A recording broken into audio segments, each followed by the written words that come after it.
Institute of paramedical থেকে বরুণ অধিকারী। Sugar patient, sugar হচ্ছে খুব কমন জিনিস। যদি পরীক্ষা করা হয় 50% বেশি মানুষের সুগার বা ডায়াবেটিস ধরা পড়বে।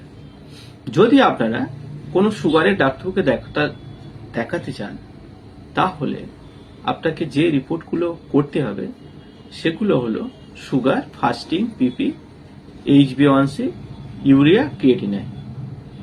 এগুলো কিন্তু খুবই গুরুত্বপূর্ণ। এর সাথে একটা করা প্রয়োজন, সেটা হলো শুধু হিমোগ্লোবিন। এই রিপোর্টগুলো করে নিয়ে গেলে ডাক্তারবাবু চিকিৎসা করতে খুব সুবিধা হবে। এবং এই সুগার, ফাস্টিং আর পিপি এই রিপোর্ট কিন্তু 1 থেকে 2 দিনের ভেতর, মানে 48 ঘন্টার ভেতরে আপনাকে রিপোর্ট করাতে হবে। তাহলে ডাক্তারবাবু সুচিকিৎসা করতে সুবিধা হবে এবং চিকিৎসাটা খুব দ্রুত হবে। সেটা আপনার ক্ষেত্রেই কিন্তু খুব মঙ্গল। নমস্কার।